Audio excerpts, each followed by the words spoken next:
Hey guys, welcome back. Today we're going to do Captain America issue 370, covered by Ron Lim, arts by Ron Lim, and the writer is Mark Gruenwald. And it's been a long time then I hear that name.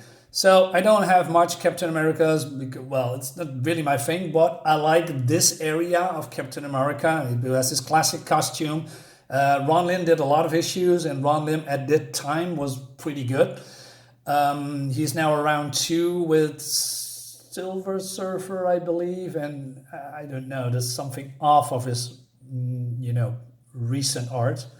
And what strikes me particularly, he's not have been his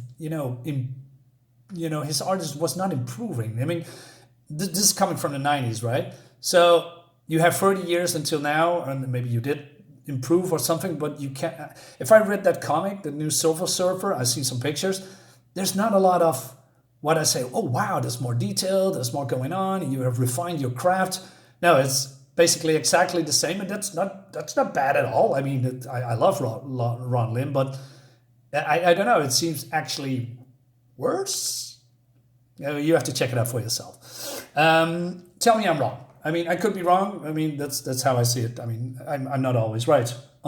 Fortunately, I want to say unfortunately, but fortunately, I'm not always right. So dive in. Let's read that. Okay, come now, Mariners. Deep breath. Let's dive in.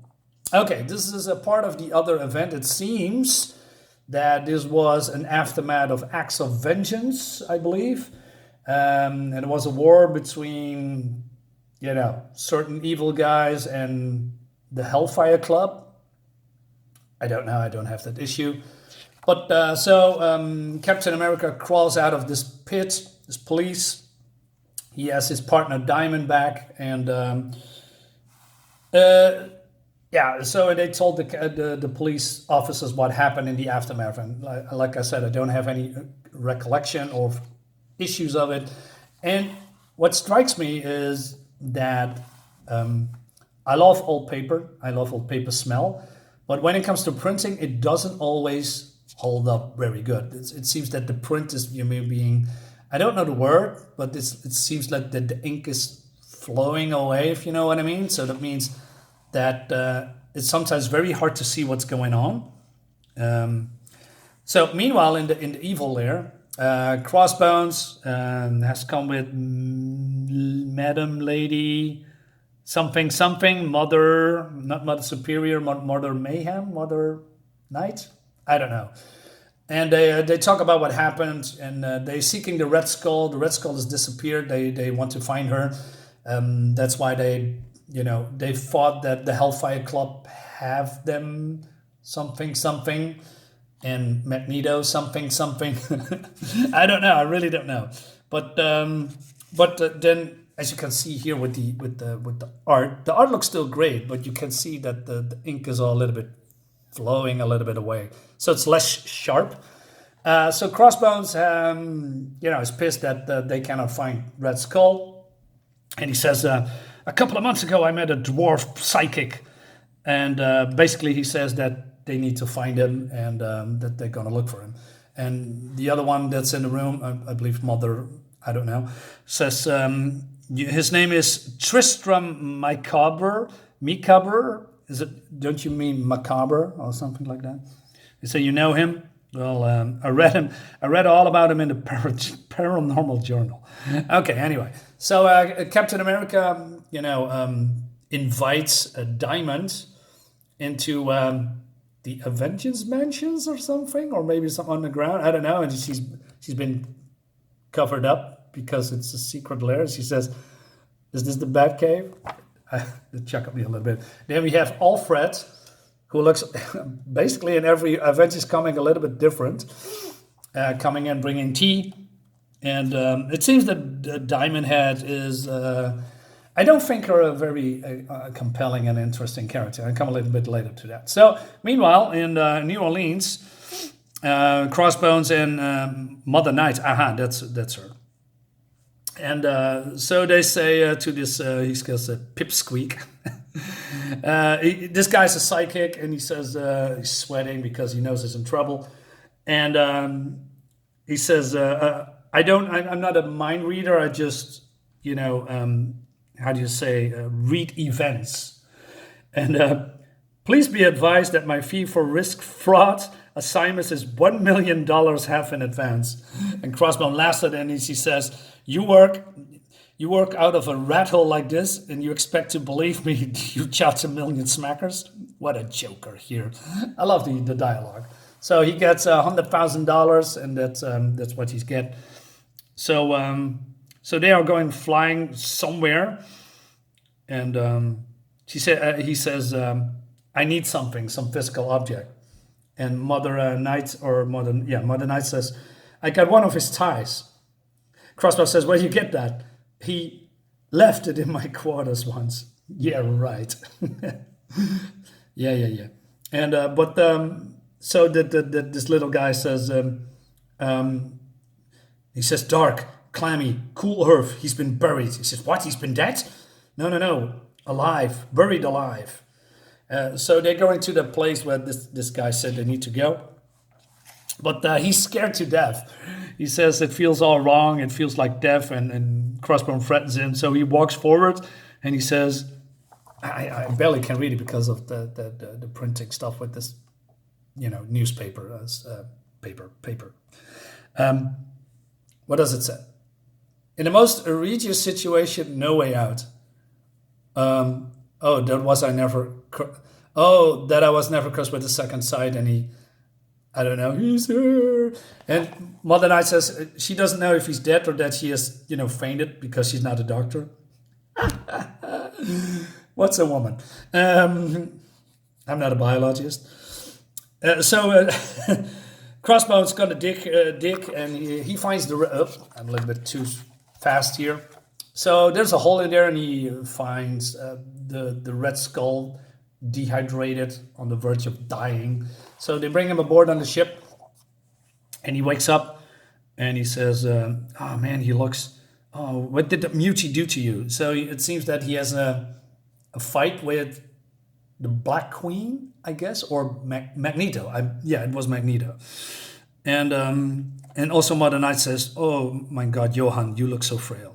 And he says, "Hey boss, what can we do for you? Talk to me." He says, "Take me home to die." And question mark. So they're going to his mansion,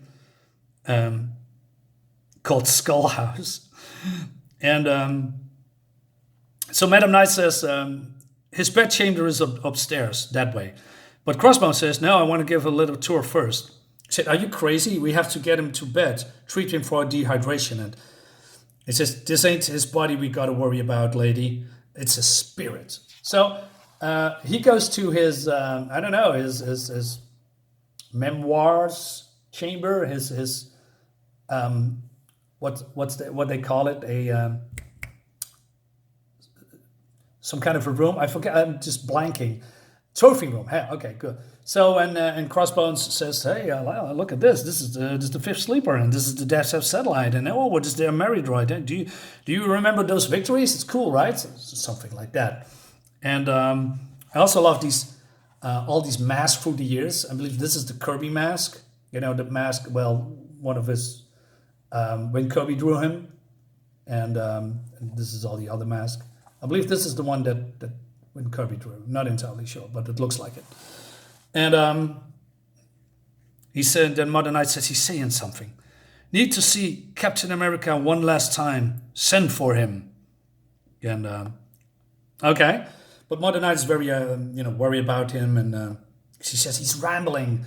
That's not how he is. And what Crossbones says, we have to do what he says. Okay.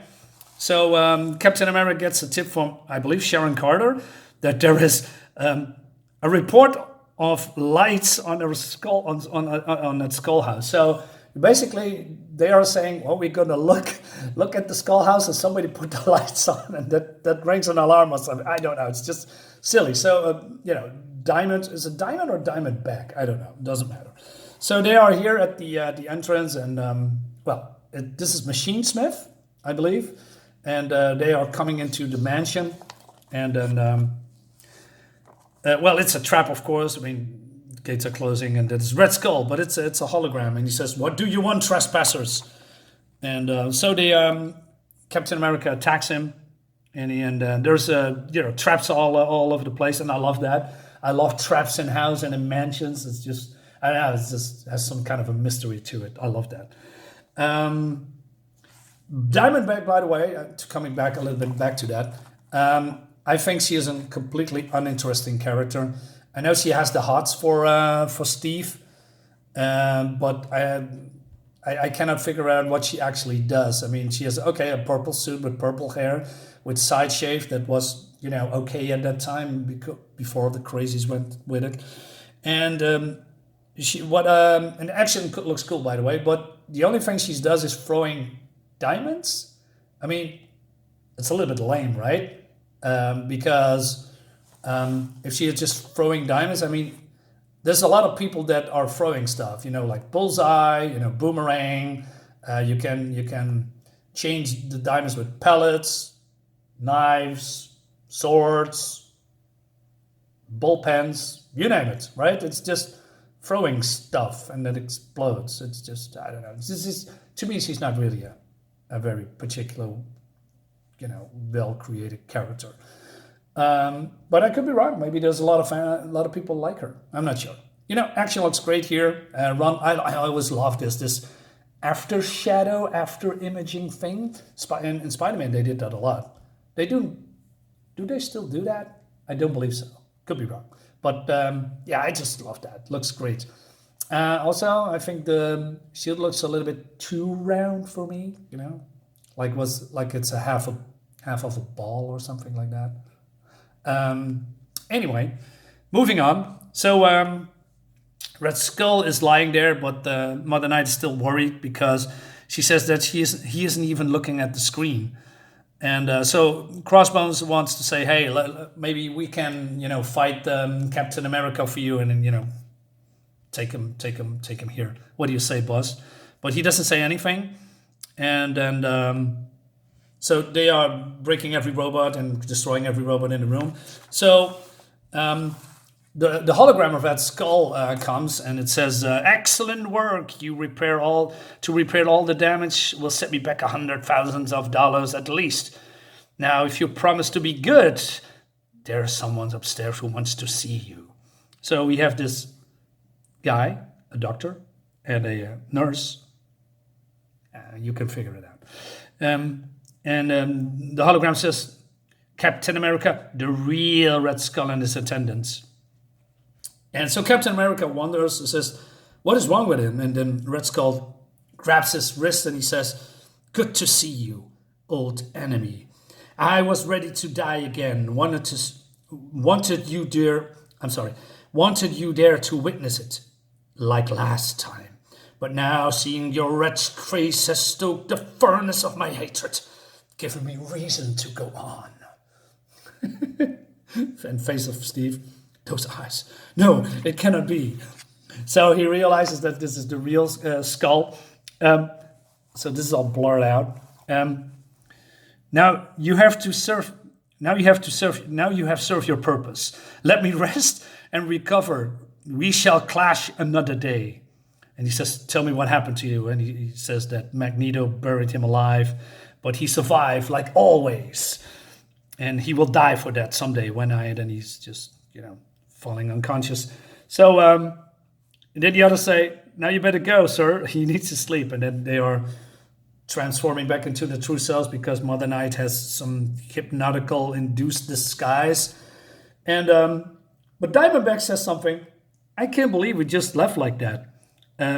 Is that the Red Skull? You should bust him while he can't. Is that the Red Skull? You should have busted him while he's weak and can't resist." She's right. And unless you didn't think you have enough evidence to convict him, yeah, I bet that's it. Really? Really. So the Red Skull, he's a world-known terrorist, he's a Nazi, and you think you don't have enough evidence to bring him in? Oh, God.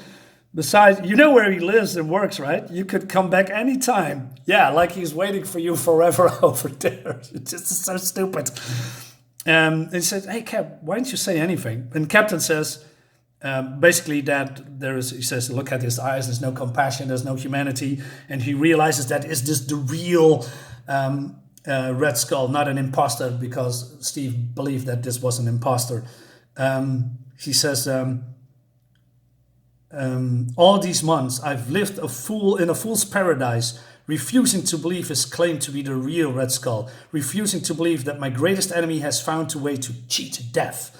But he has the Red Skull lives. God help us all. Now, okay, I got a couple of problems with that.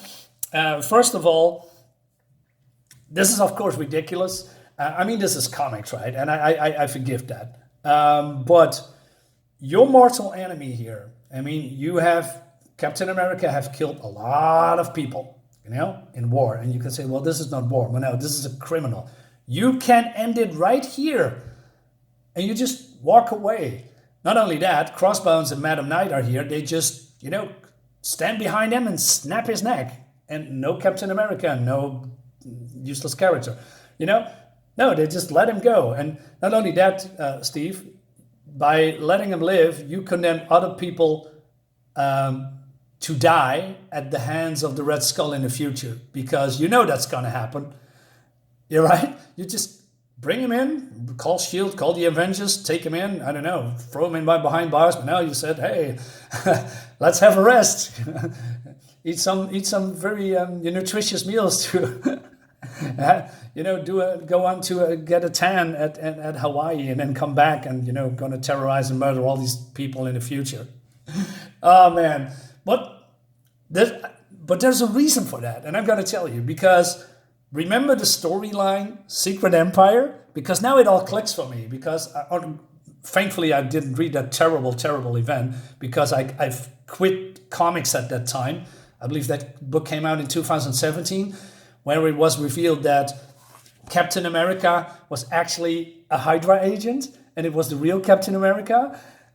So it all makes sense. And people say, well, no, that's not how the storyline went. It was a fake Captain America created by, by Cubic. And Cubic was a little girl. And they brought the real Captain America back. And this real Captain America, who was not the real Captain America, is a Hydra agent.